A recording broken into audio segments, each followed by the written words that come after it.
the inflatable.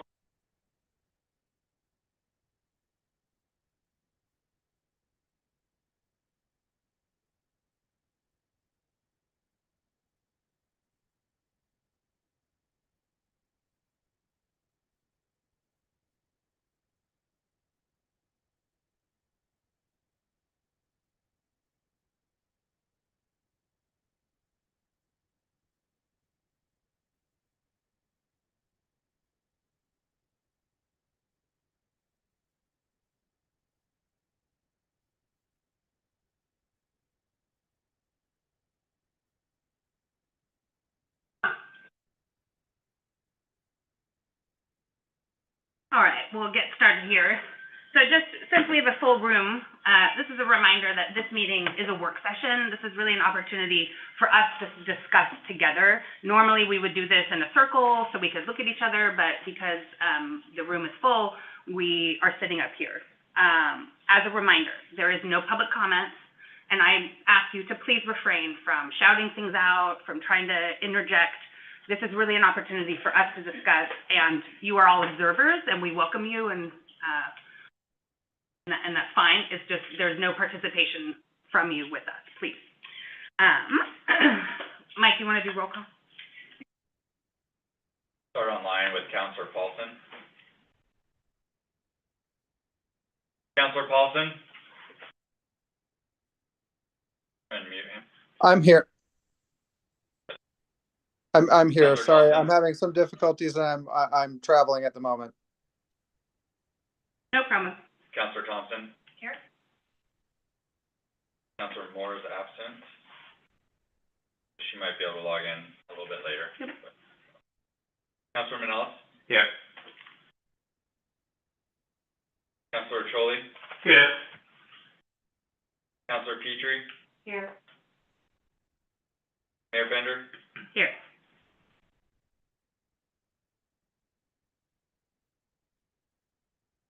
All right, so we don't really have an agenda for today other than to discuss the recall.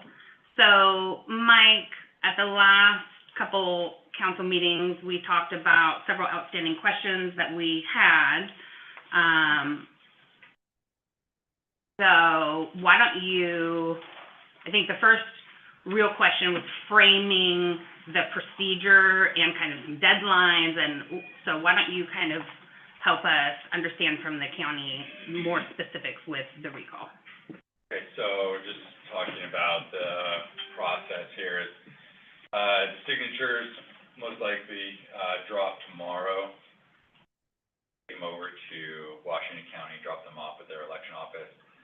They'll need to certify the signatures, and that'll probably take some time. We're in the holiday season, so we've been told that they would likely certify the signatures by early January, and then you would probably look to see a ballot title measure similar to what I handed out to you, that would hit the ballots in February or early February. I'm sorry, did you say that you've already received the signatures? Oh, I'm sorry. That when and if the signatures are delivered, technically tomorrow, we would take them to Washington County, and then Washington County would continue to certify them. Then, timeline? So I guess let's just interject. I think the easiest sense, this is a little less informal. So, and this is for everyone. Just, I think, jump in with any questions as we go, because I think it's going to be easier with that format, since normally this is just a normal conversation. So if the signatures, so our 5-day window to create and respond with our statements, that does not happen until the signatures are valid or verified and validated, right? That's my So, understanding, yeah. At some point, so if they submit signatures tomorrow, then we wait until the county officially officially stamps it or whatever, and then our clock for 5 days starts at that point. Yeah, at that point in time, the councilors would be notified that it's going to a ballot. Have your 5 days to submit your counter argument or your statement. You're limited to 200 words. That can be so. or phrase or choose your words. You would submit that, and then you're looking at probably, a month or so after that, it would go to the ballot. So our understanding is that's likely going to be mid-February to, And then, does anyone else have any questions at this point? This is all prepared by Washington County once. Statements and then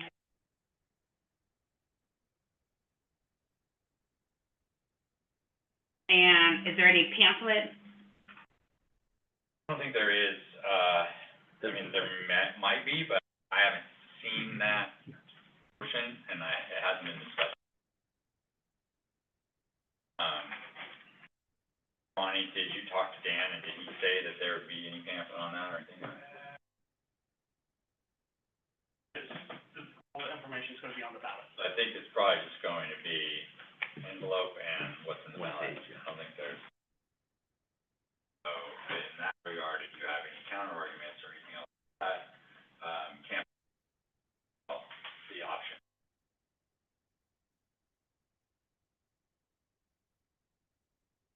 And then, for postage of all of that, so does the county mail them out and then they back bill us? Is that what happens? Yeah, so the county would bill us for their time and materials posted. What's that cost? Our estimate is about $15,000, and it's to what we've already spent with legal fees and everything else. So, well, I think the cost to the city, well, they're climbing every day, right? We're spending staff time.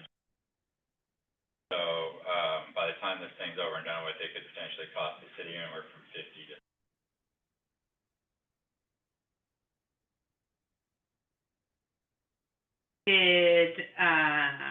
I mean, she's not here, but did Kate put together a list of questions for you? I should have known. Okay. Other questions? Anyone have any? I have other questions following the recalls, but.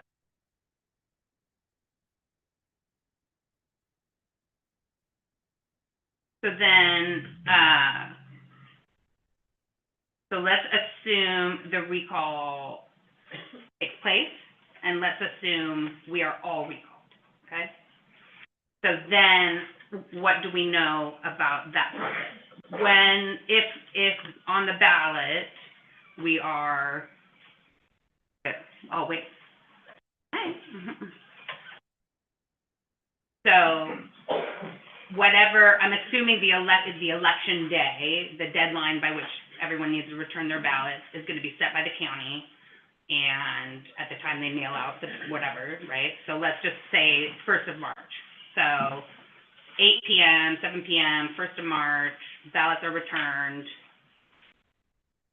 Washington County has a pretty good track record, unlike Clackamas, however, right? It's gonna take a few days, right? So then, once they validate the tally, the results, Yeah, certify the. certify the results, right? Which always takes a lot longer than once they do the unofficial announcement, right? So then, is it midnight that day, or where do our terms end? When does the recall status take place? It would, take effect once the votes are certified. Okay, So I think you'll have a good idea of what the results are on election night. Right. Right, and then I think the,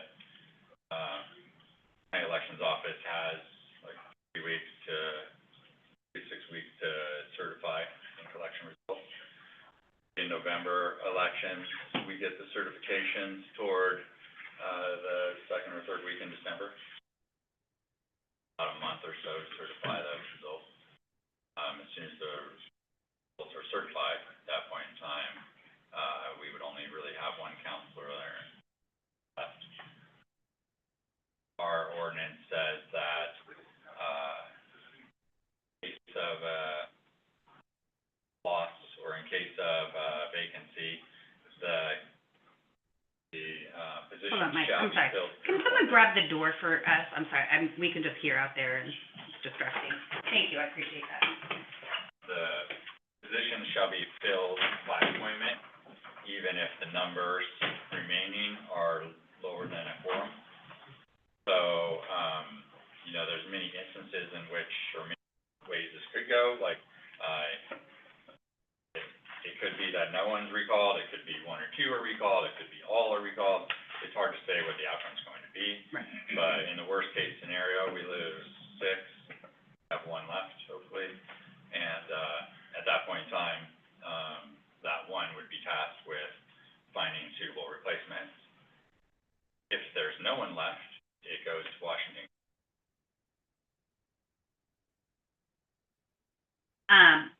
So, does the city have to follow the regular procedure for open seats? So, you notice there's a vacancy, you call for appointments, or is that time frame sped up because of the recall?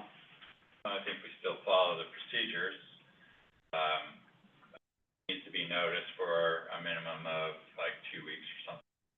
Okay. And then, after that point in time, it can be put at the council. So essentially, you advertise for the open seat in the normal course like we would do, and then whoever applies, then it's up to, up to the 1 remaining counselor. To interview and,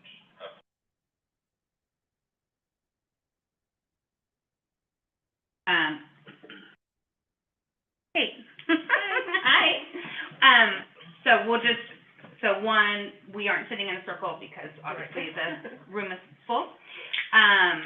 So Mike, kind of gave us just a quick overview, estimated 50 to 75,000 when all told is done. Is that what you said? yeah, I think when everything's said and done, you add, 50,000 from Washington County, you have staff time, legal time, everything else that we're, spending even currently, with all the hours and time that's been put into this for all different times, probably be at least 50. And so there we go. So, and what I said before you came in is that because this is supposed to be a working session, a kind of more informal kind of gathering that, as we go, just interject with questions rather than waiting. So, and then, did you have questions that you wanted answered? It sounds like, I don't have any questions for the work. So those were some of my questions that were.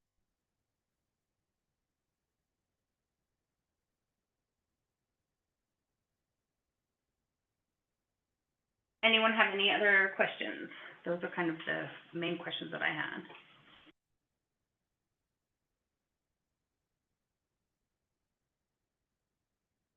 And until they're appointed, vacuum, but.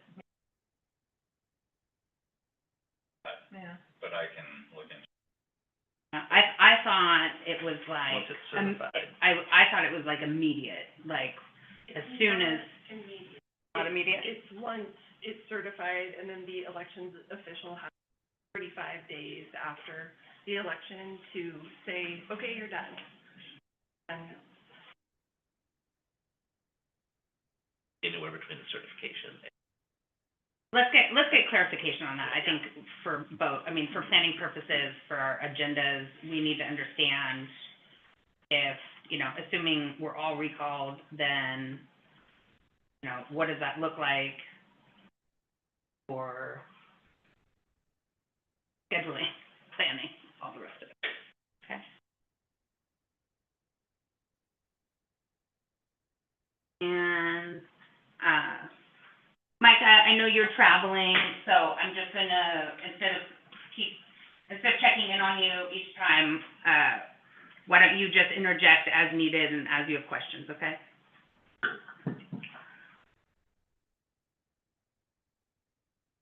All right, other questions?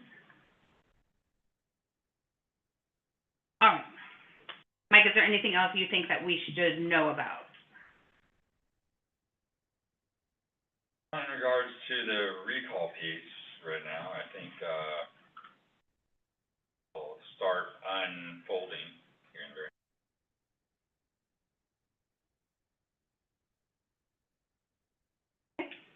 All right.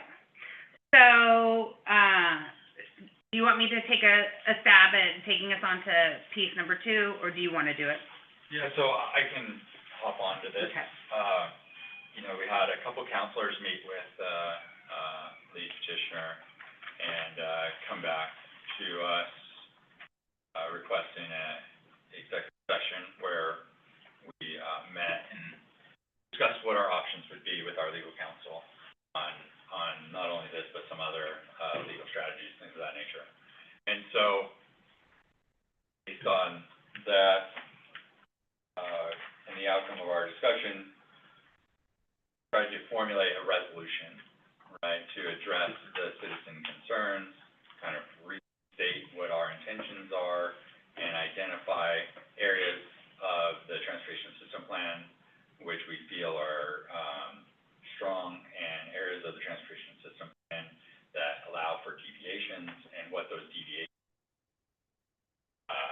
So what I took a stab at here, was one, addressing all the elements that the transportation system plan, or planning work is, which is transportation network, a balanced, traffic load, protection of environmental areas, sensitivities, trying not to, houses, trying not to raise houses to the ground, trying to insulate our neighborhoods from traffic.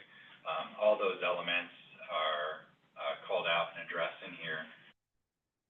Kind of like some main pieces that were identified in the transportation system plan, but it also talks about how those intersections can potentially be adjusted, and how through the adjustment of certain intersections, it's feasible to miss the Bankston private easement, and how through certain adjustments here and there, you can avoid impact to natural areas, but there's limitations, right? And our consultants, as they looked at those, felt that the alignment that we chose was the least impactful. But there's still variation in the plan that allows you to move those intersections here and there, and that might result in that corridor being slightly different from what was projected. There's ways that you could route that where it could miss that bank. So that's called out in here as well. We also talked about, Mike, can I ask a question? sure, Sorry to interrupt your train of thought. So in the resolution that you wrote up, you talk about how we can adjust the overall alignment up to 100 lineal feet in any direction. For some reason, I had it in my head that we could go up to 200 feet. certain intersections, Okay. they're classified, whether it's a intersection or B intersection. There. The particular alignment that we're talking about is A alignment, so the A alignment, others can, it all depends on what the classification as, so, my understanding too, like generalities, like when I looked at it, like you can move on 1 to 200 linear feet, and then as we dove into the code, it looked like the intersections of any of the, backbone streets up to, if they're a type A, and 200 if they're a type B. So this one being a type A, you can move it up to 100 and That leads to my next question is, if we wanted to make a change to that and make that, I'm just throwing this out there, make that 200 feet instead of 100 feet for that particular type of road, can we make amendments like that to the code? have to go, this is where we start getting ourselves into trouble on, talked about in our, right? Because you have to go back and start and findings and modeling data for something. Right now, that's not. Also, the roads themselves, the main roads, are only about, 800 to 1,000 feet apart anyway. So if you start getting too close, you start encumbering the use of it, right? And then you start getting bottlenecks and you start, it's been pinched, essentially. So you still want your spacing, as in accordance with the, Metro Functional Regional Plan, to identify supposedly a collector, like 1,200, and then you want, like, your neighborhood route or whatever about every 600. It actually says, I think, like 530 to 600. So it's there. Our language is also adopted like that in our code. When we look at our network of roads, we have, a main road about every 500 to 700. And inside that 500 to 700 linear feet, you also have other roads, local roads, well, that are like your 26-foot roads. Those are going to provide that internal circulation. If we use, Edgewater as an example, some of the main Edgewater are going to Shakespeare. Those are your main corridors through there, and they're spaced about every, 600 linear. First side, you have Roseberry, not Roseberry, you have the Roseberry subdivision and Macbeth, but Macbeth was not designed to be a main road. Working on both sides, really only have one-way, travel at some times, so it's really limited in that area. The main purpose of these larger roads is that you can get two-way traffic through and get people in it. And that's what those are. Built that width, 34 to 36 width, to be able to accommodate that traffic.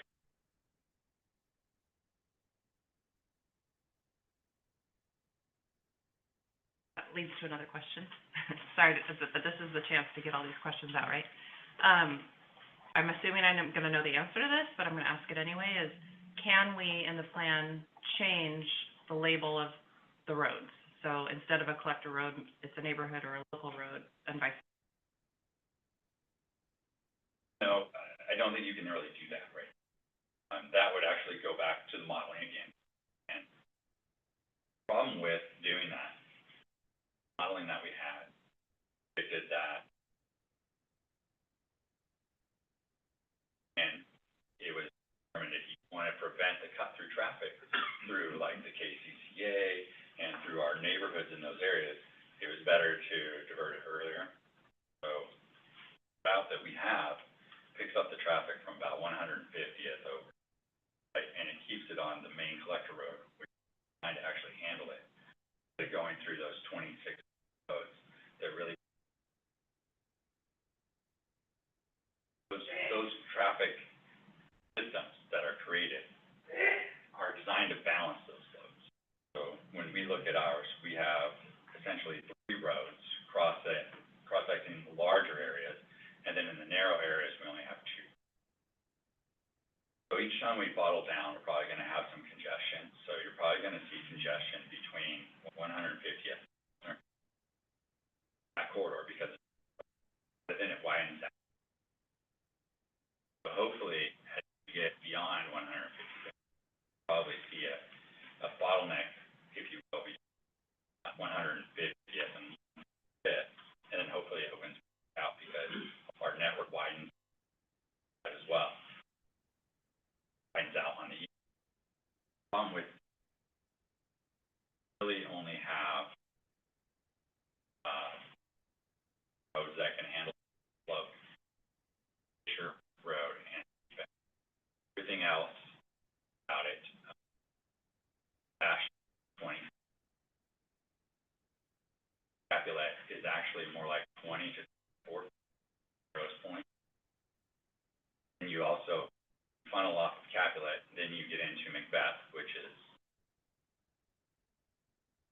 Montague is like a 20, basically, most of our roads are 28 feet back of curb to back of curb.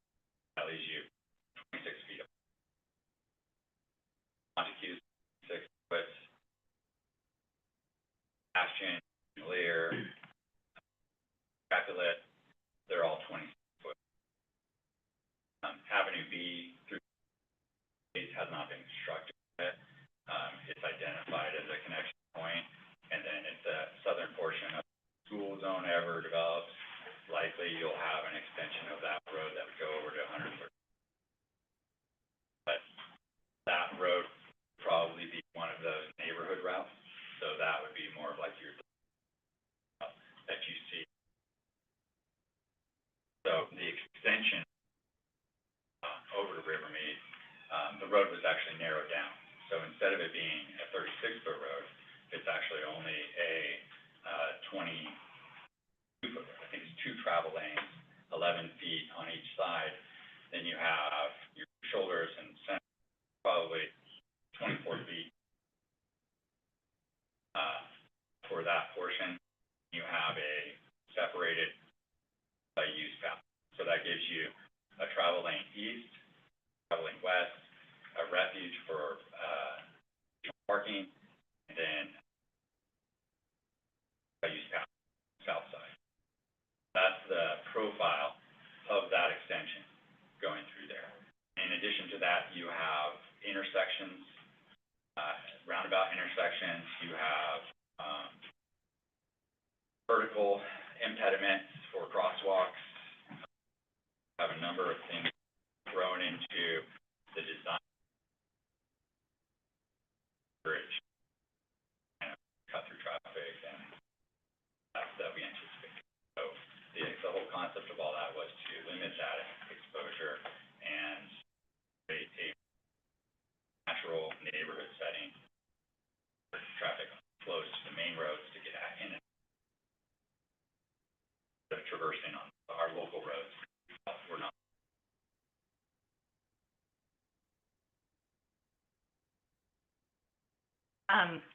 Did you happen to bring a map that shows, kind of variation in regards to the Bankston easement or north of it?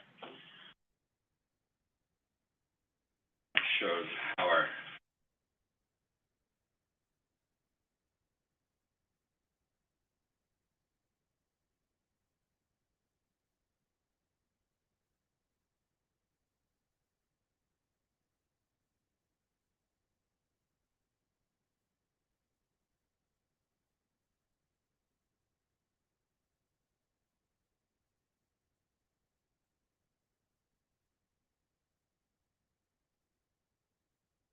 sorry about the backside. That was almost out of 11 by 17 papers, so we had to make do.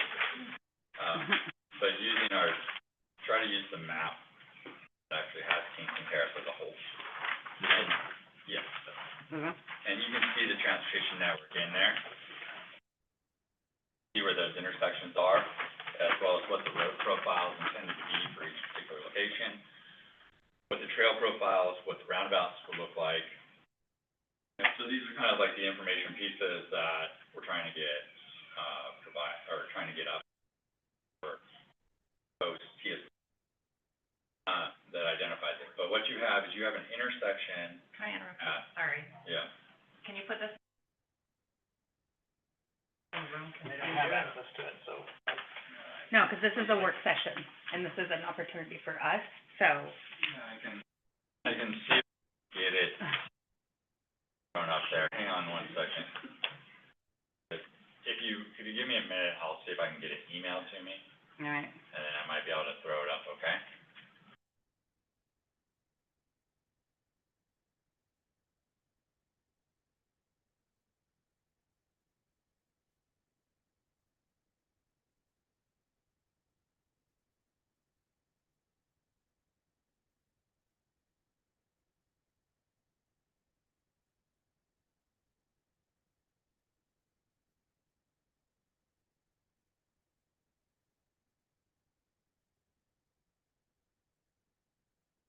Like, who prepared this map?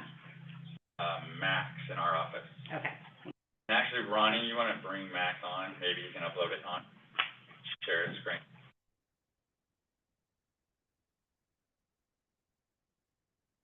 That'd be faster than me, actually.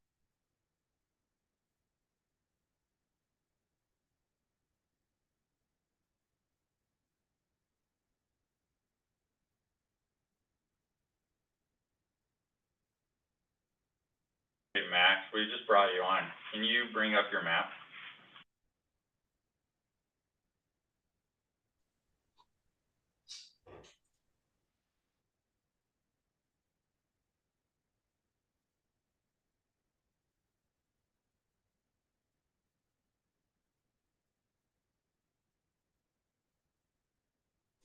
I'm not sure if I can share my screen. I just emailed that over to you though. Correct. I emailed it to you and I emailed it to Ronnie. I'm not sure if he's running the camera in there.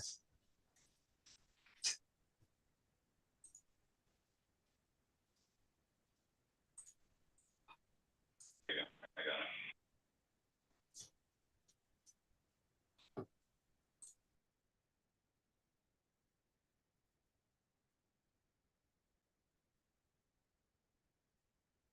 Ladies, if you wanna come.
Is that good?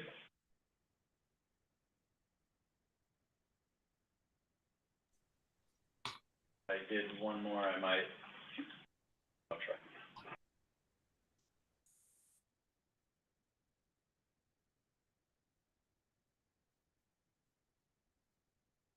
Mike, is this representative of what you and I discussed when you and I met last week about having River Lane go north, that empty lot? I don't know. No, not yet, no, because Gotcha. this is just the plan, so this is just what's Okay. in our map right now. Okay.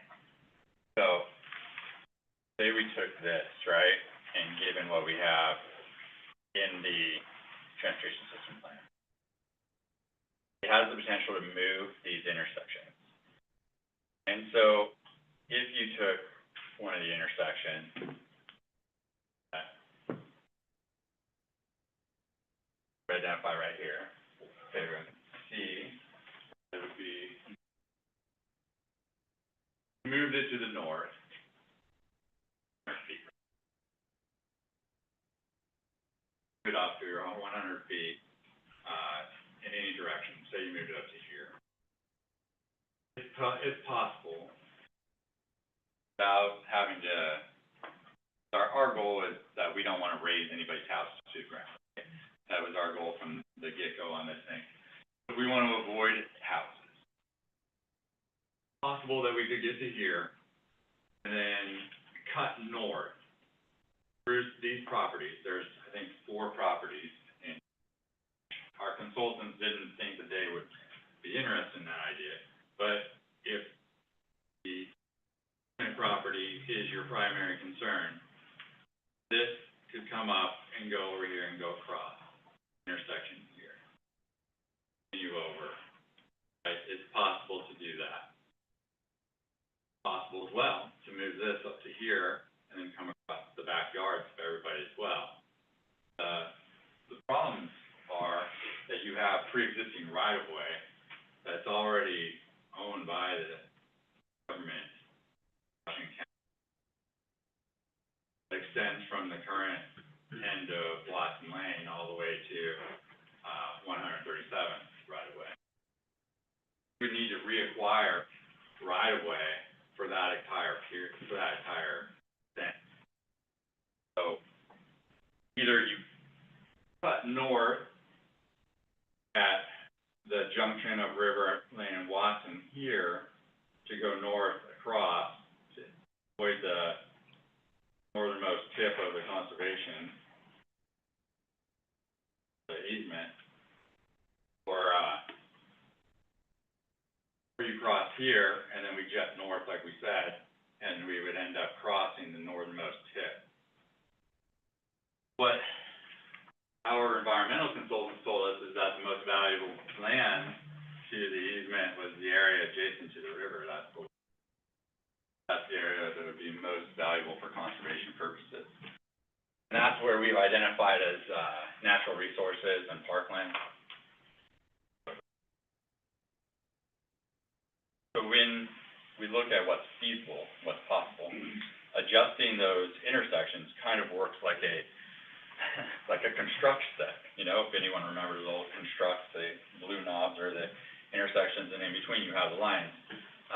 Our consultants said that the most efficient route was the straightest route, right? So they basically identified where those intersections need to be, and then tried to construct the least impactful route to and from those intersections. And so, feasible to essentially miss the Bankston's private easement if you went north at River Lane and Watson. The problem is that you're going to then need to condemn property going through there or have it donated to the city. And you might see additional impacts to those forested lands that are. So the ecological impacts may actually be worse for the entire system. But if the most important aspect is not touching the Bankston private easement, then Property owners that condemn or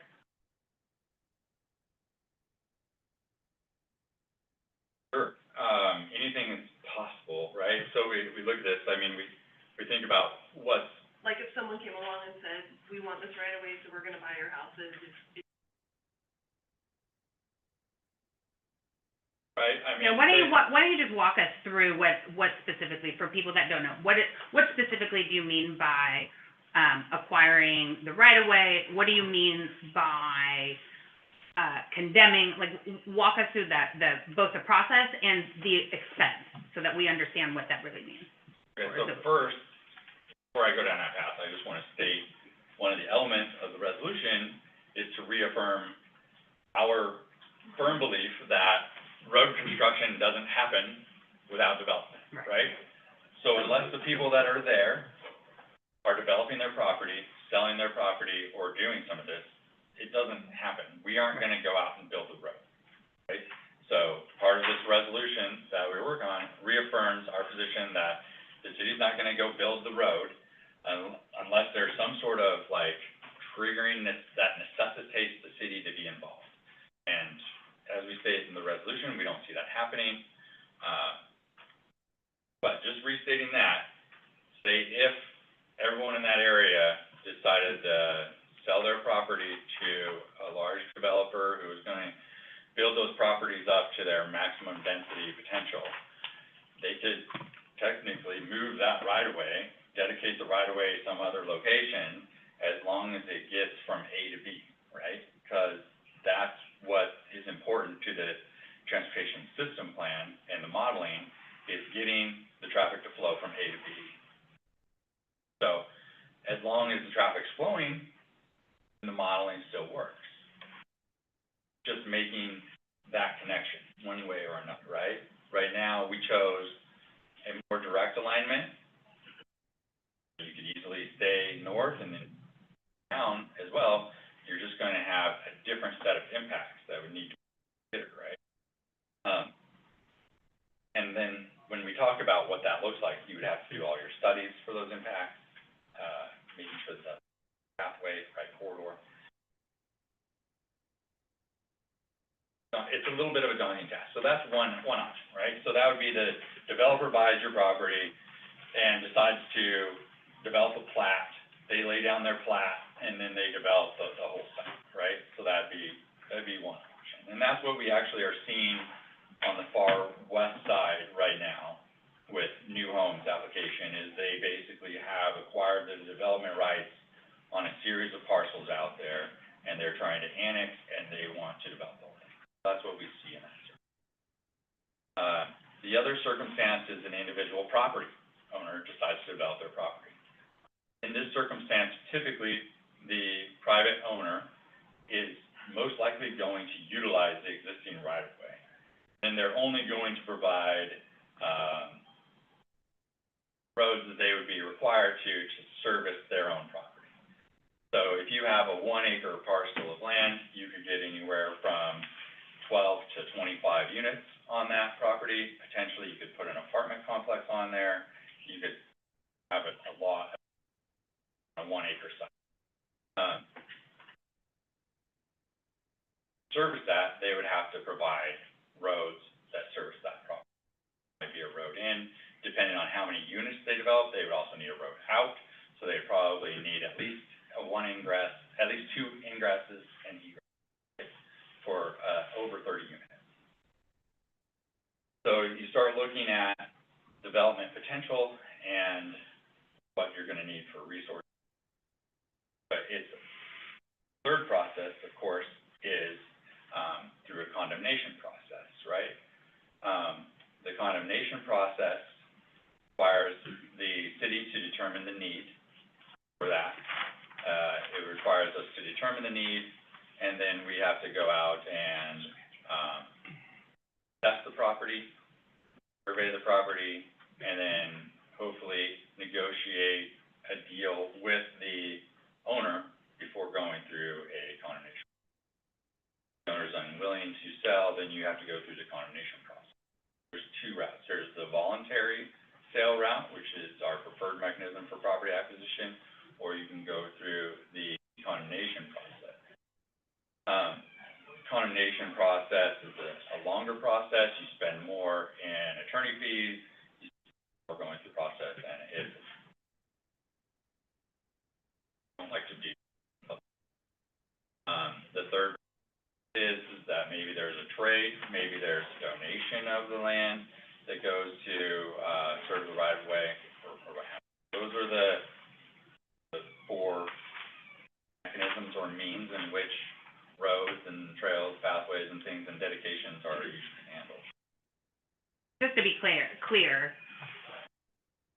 when you find the need for condemnation, the threshold is exceptionally high, right? So we're talking about the situation where that landowner would be the last remaining holdout, for example, and the other plots around are fully developed, and we need the final connecting piece, but they're unwilling to sell. It would be in a scenario like that, right? It's not a scenario where there's been no development and we just like the idea of the road there, so we're going to condemn it, right? There are safeguards in place, correct? Yeah, I would say to that, we're not going to go out of our way to build roads. Roads are eventually necessitated, and when they're necessitated, that's when they're built. So we develop a plan so that we don't get handicapped or kneecapped later on when development's gone to maximum potential, and now there's no identified corridor to relieve the congestion that we see on our other facilities. So the idea behind a plan is that we develop the plan that balanced and addresses the needs of the community over the next 20, 30, 50, whatever years, right? 20-year outlook through 2045. Try to plan according to the growth projected, or the densities that are projected. And as we look at our network, it needs to balance, right? If we start seeing a leg of our network start faltering or failing, well, then we need to add another leg.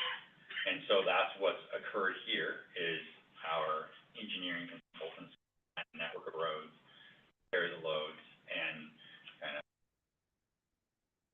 force them over the network so that we don't have and a lot of congestion along rails or any sort of bottlenecking along the path or additional cut-through traffic through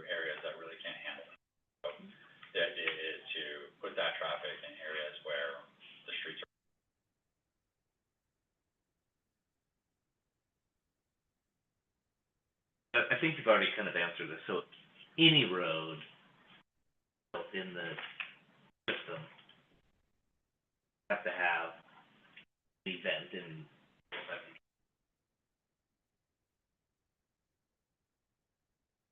And there might be, so there's going to be circumstances where you might see a triggering event which causes an infrastructure expansion, right? So, take for instance, there's a property along Beat Bend, and it can only be served by either a private sewer or the extension of the sewer line over to the Bonneville line. So, it's only like 400 linear feet of line from that person's property over to where the line, the sanitary line goes down the Bonneville line. That might be something where Clean Water Services said, okay, this is a decent, opportunity for us to put in the infrastructure that's going to be there, and we'll put it in like a limited improvement district or a reimbursement district, so whoever then develops along that stem can tie into that infrastructure and it'll service that area. So that's typically what we see, but as those develop, then the property owner develops the road. right, the road goes as the development goes.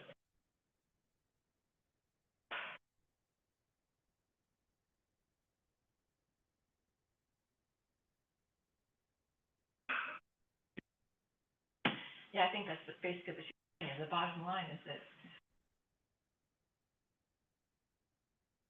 plan to encourage people that wanted to, are the ones that are gonna, based on this plan that has been, we're not building the road. And what this resolution just restates that, you know, we're not gonna be the ones out there building these roads unless there's some sort of like triggering event, which you can't really think of at this time. Entire time being. And, you know, we're not in the business of going and building roads. That's typically a developer-led project, and once it's in and developed, then we don't go out and build new roads. So, this is not something that we've done. Doesn't mean that we can't do it ever, because some things may, require that last, connection, you know, if you will. If you have two property owners who have built to the edge of their developable areas, but they don't wanna make the last little. That's why we have our system development charges, right? To, bridge those gaps. I remember the other one, so there's like a current easement, roads. A developer or someone, or maybe property owners say, okay, we want to develop this. Could they then, I think we kind of discussed this too, either do cut some swap of the easement Oh, to yeah. where we're still within maybe 100 feet, or depending on the road, could be a 200 linear feet switch, and then, you know, that developer would then get a current easement filled in there, because it's swapped. We see that happen occasionally with the plat.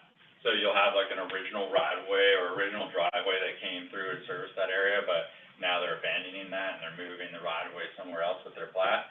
It's just a matter of having the access identified, right? So you wanna have that access identified, you wanna make sure that it provides connectivity, so people have access to emergency services, transit, and all the other, parks and trails, right-of-ways. You just wanna make sure that they have access to those amenities. And as a way in and a way out, most of the time you want at least two ways in and two ways out. And, you know, typically TDF&R will chime in if a development or a neighborhood is getting over 30 units. They're gonna wanna see a secondary ingress and egress. Each unit that goes in generates 9 to 10 average daily trips. So everyone has their threshold on when that secondary access point is. But what we've designed here is more for ensuring access to those emergency services, managing our traffic flows, mitigating our impact, and ensuring that everyone has access to those parks, trails, natural areas, making sure that it's convenient for the people that will be living there in the future. Bottlenecks and traffic congestion. One thing, as a mother of small children, right, and a lot of focus has been put on, you know, the safety of Fisher Road. But as where I live, I can tell you the most dangerous road for my children that terrify me and is very concerning to me is Macbeth. Because Macbeth is a road that is now being used in not the way that it was designed, but it is being used as a secondary egress into Edgewater. And because there's parking on both sides, and, right, it was designed with a barrier across it. And so, for me as a parent, right, my children understand that Fisher is the main road into the neighborhood, that's where most of the cars are. They don't take their bike and run wild around that, you know, on their scooters or whatever. But they do sometimes around our neighborhood on our smaller roads, and then sometimes they travel down, or the other neighborhood kids travel down and go down Macbeth. And we have had a number of very scary situations in the neighborhood, not with my children, but with others. And I think that's, when we say collector, people, I think we have two huge problems. One is, I think it's very difficult for people to, including myself, right, to imagine the type of density that we are talking about in an area that currently is huge open space. And I think there's this understanding or this thought that we're trying to move the regional traffic through our neighborhoods, and it's not. We're trying to accommodate the thousands and thousands of people that are going to move here over the next 20 years, right? And Number one. that's density we don't have control over. And that's density we do not have control over. It is mandated. And so I think, one, that getting this road network isn't for people that don't live in our area. It's for King City currently and the thousands and thousands and thousands of people who will be here shortly in the next 10 years, right? 15, 20 years, however. And then I think really for me, right, making sure a collector is a main road. We've all grown, I mean, I don't know, we all grew up, but I grew up in a neighborhood, right, you have your main roads, and you have your little roads, and then you have your tiny roads, right? And so, The design that's been put forward on this is,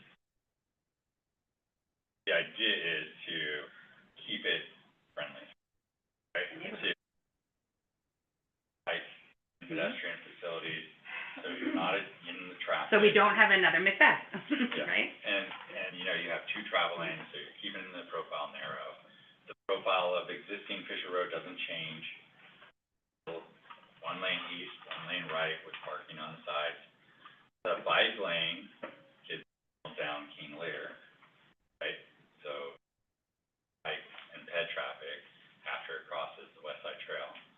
But, or alternatively, they could go down King City Park and pick up the River Trail if we're ever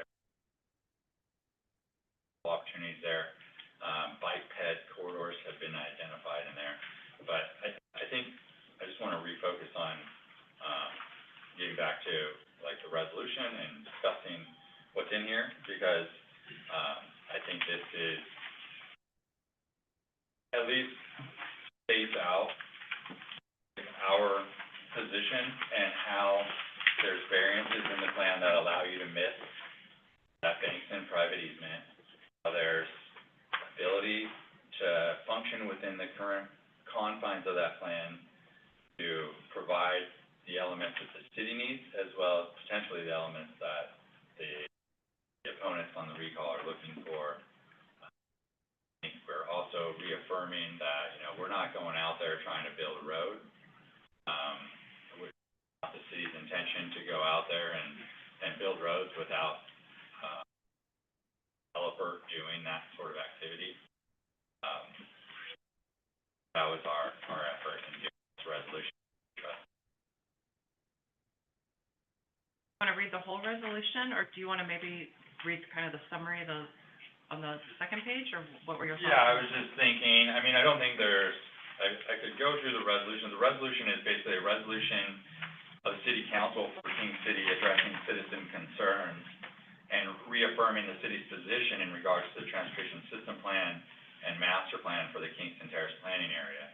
And, you know, we just went through, some of the recitals on what Oregon revised statutes and what Oregon administrative rules were applicable, and elements that essentially address that Fisher Road between its terminus currently and where Queen Anne is. That whole stretch of the road doesn't change. You have an intersection improvement, I think, at 131st, and that's about it along that stretch that's planned in our TSP. The road width and the road profile is exactly the same as it is today. It doesn't change. It specifies that the profile of that corridor extending further to the west is 1 lane eastbound, 1 lane westbound with a separated multi-use pathway. It reiterates that we've implemented intersections that allow for flexibility of that corridor to move 100 linear feet here, 100 linear feet. That could make a big difference. And, you know, you could potentially see that corridor kind of move or zigzag any which way as long as we're still funneling it over. It reaffirms that the Fisher extension technically ends at about 155th. Does not continue all the way over. I know that the network of roads do, but technically the road itself ends at right around 150th, and from there it's technically part of a different system. So we can rename the roads. There's no one road on any of these given corridors. The transportation system plan identifies a corridor. Also, the resolution states that by implementing this corridor was the only way that we could avoid razing or destroying homes. This was the only corridor in the plan that allowed us to do that. It identifies a mechanism for which you could avoid that easement area.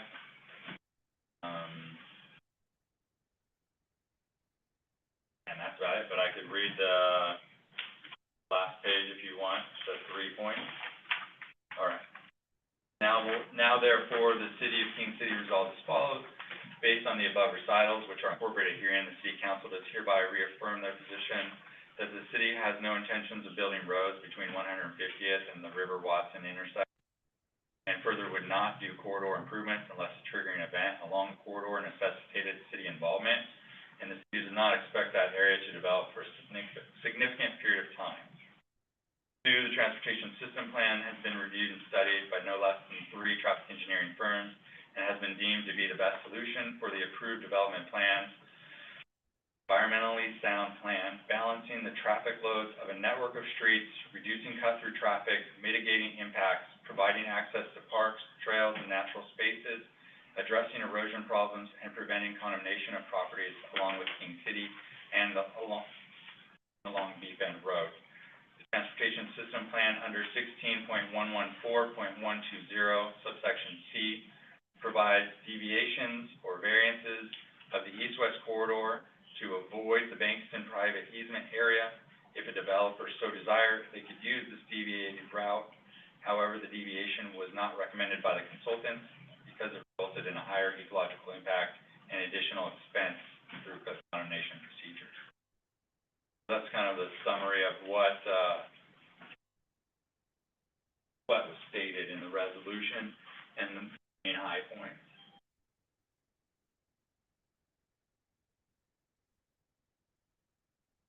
We're here to kind of work through it. If you guys have any input. Well, there's one thing that I was reading through this, and it's come up a few times in terms of environmental impact on any. I think we need to restate all of the different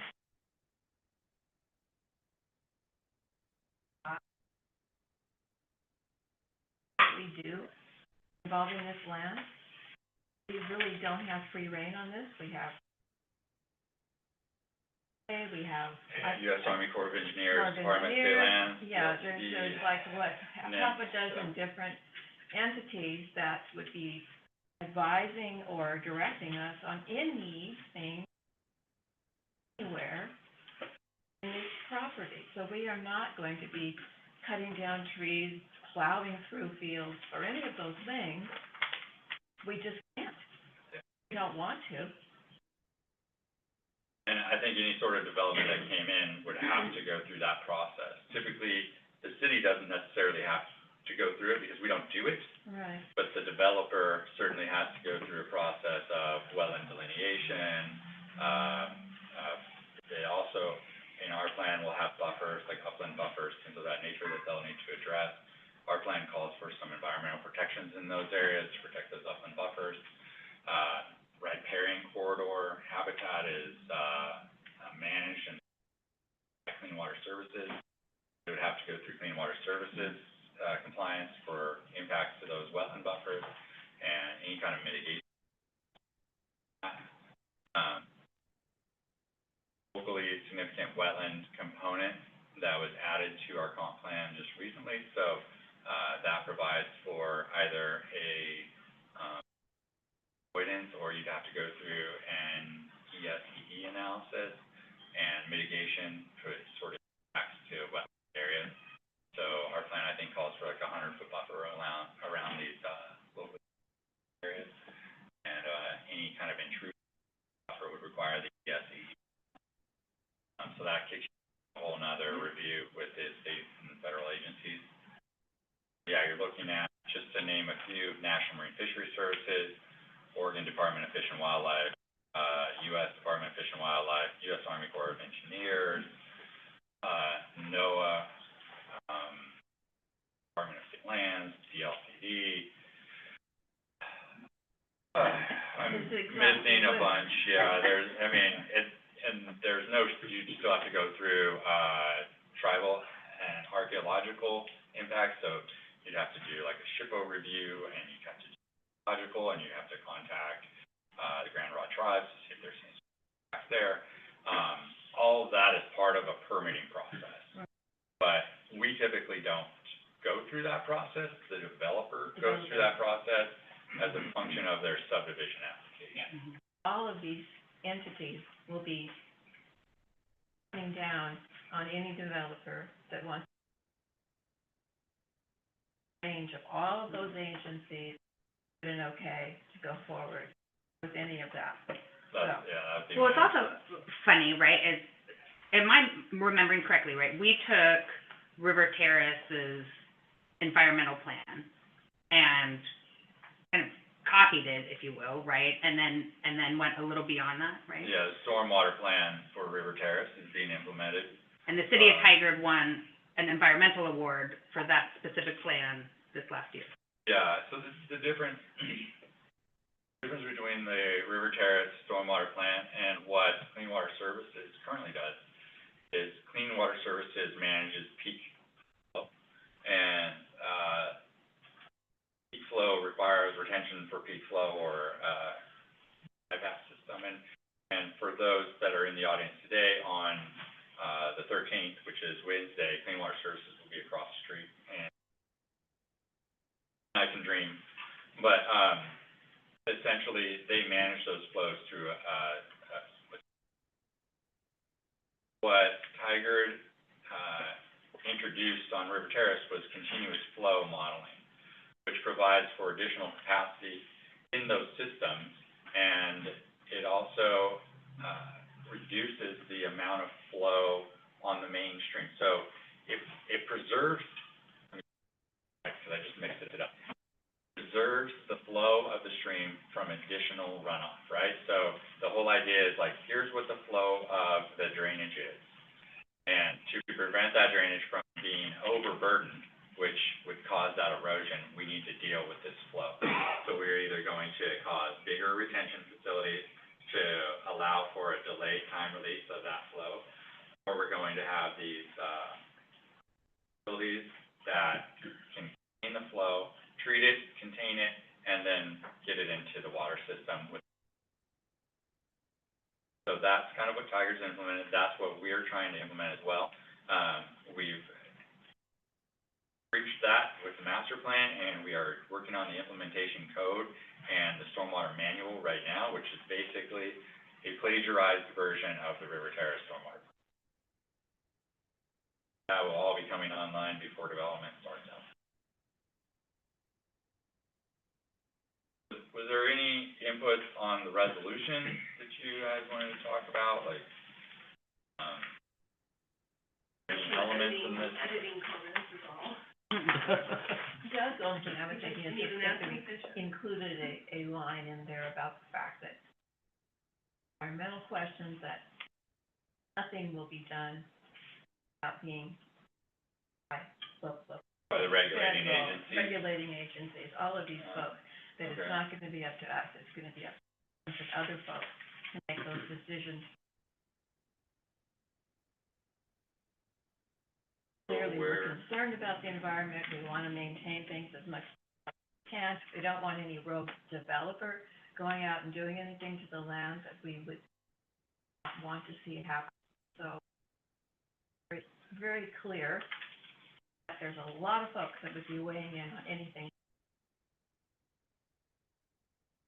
With regulatory permitting.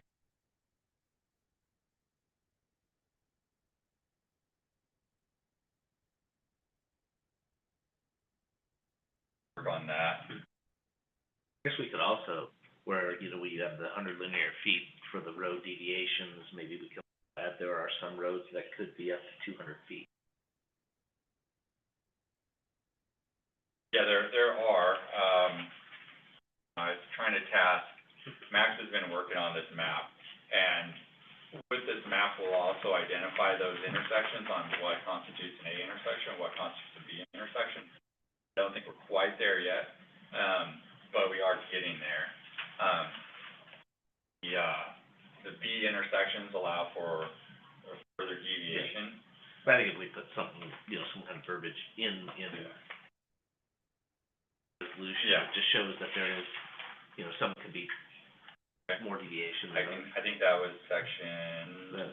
I'll call out this section that allowed for the 200.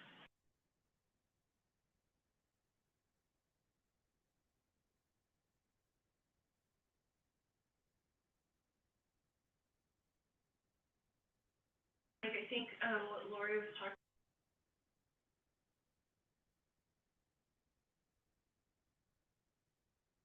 with development.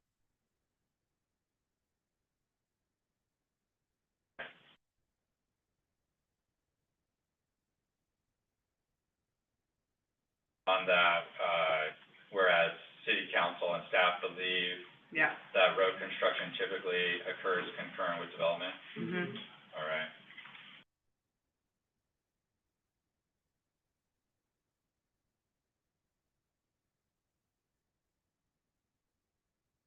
Mike, I'm not sure if we need number 2 in on the second page, if that needs to be in there at all.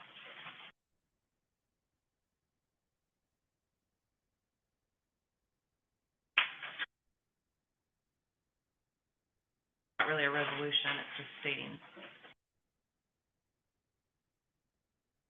Right. That transportation. You know, I don't think it's a bad idea to reiterate what's happened.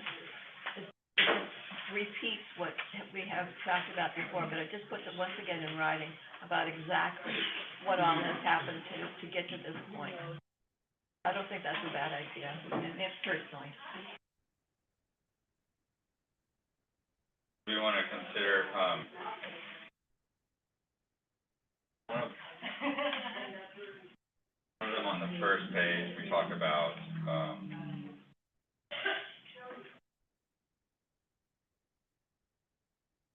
the resources, so it's like the third bullet down.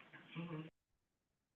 For, in cooperation with and utilizing the expertise of our consultants, having expended considerable resources to design an equitable network, that identifies an east-west corridor that results in net zero loss to current residential housing. You want me to add, what that total is? I think right now we're about, 1 million, I think, into it. And Yeah, I would. costs, Yeah. expenditures. Yeah, we've spent over $1 million in this, and grant, I think you should also put grant funding, right? Come out of our reserve.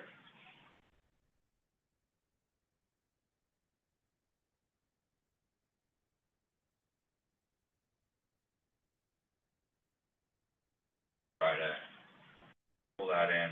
It was, but when we were reviewing it in-house, we were wondering if, um,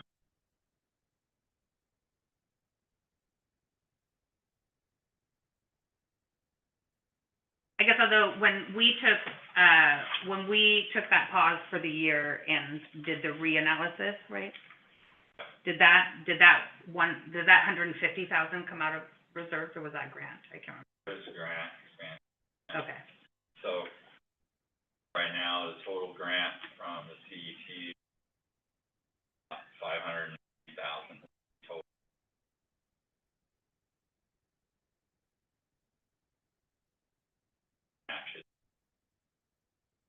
Matches our, long-range plan.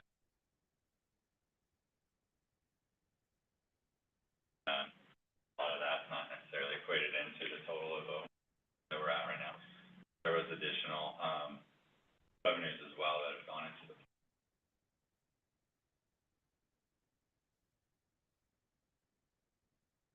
About eight plus years, it's expensive, right? Yeah, we also had all the funds that went into the concept. 100,000, 200.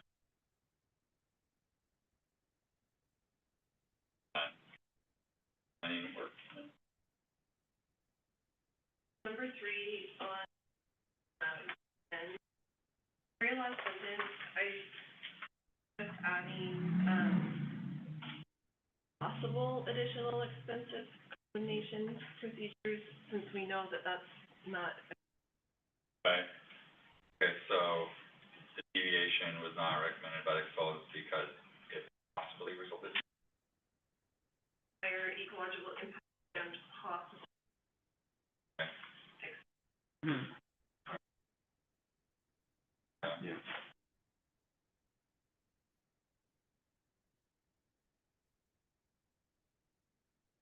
Was our goal to have this,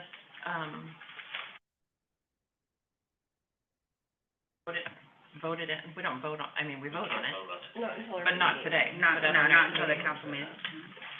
Are we There's been meeting, no public comment on it, I mean, we have, but. right, are we meeting on the 20th? Mm-hmm.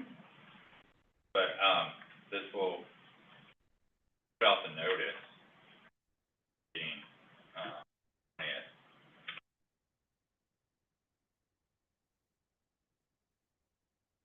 So, basically, following your conversation.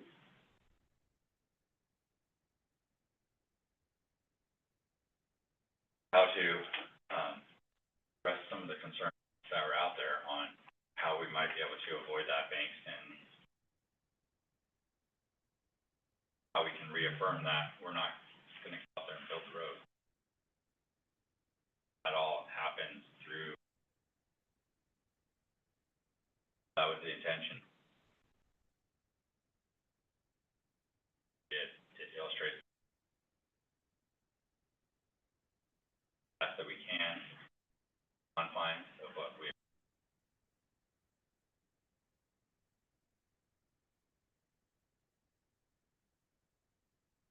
We didn't prepare ourselves long ago that allow for a better network. We are limited by options. They have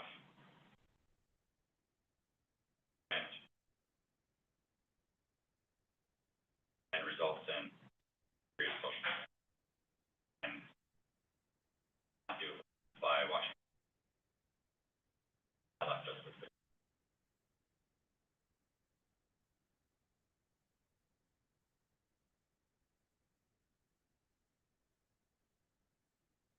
Other questions or comments?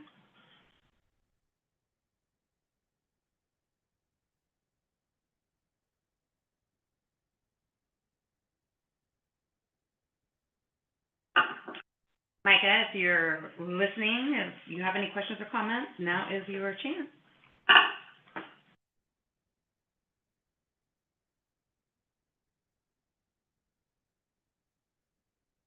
Any other questions or comments regarding any other aspect of the recall or?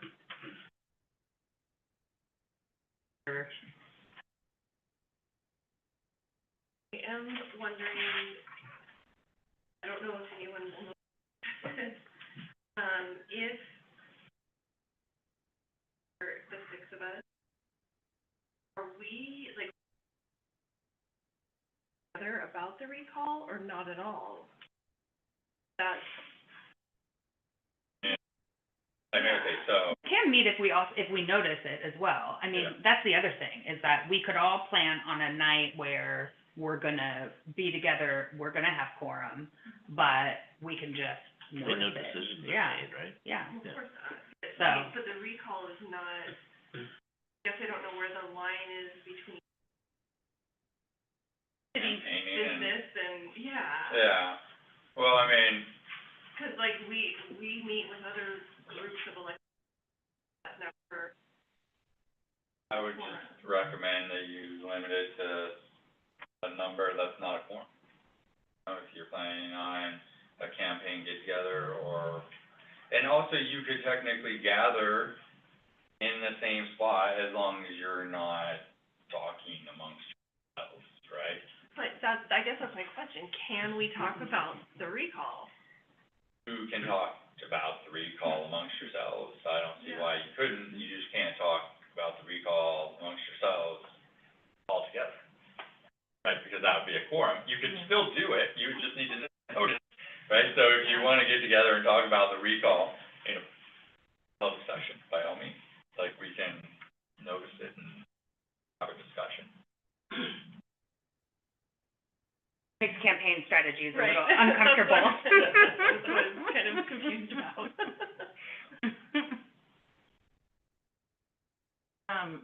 Is maybe agenda for the next meeting?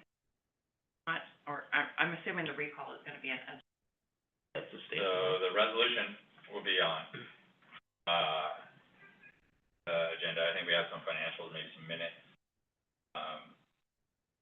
Annexation. And we have the annexation. yeah. Yeah.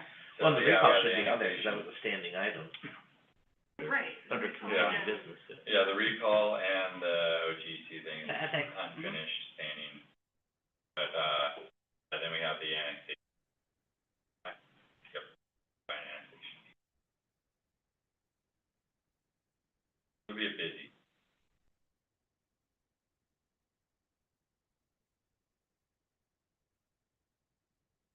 All right, anything else?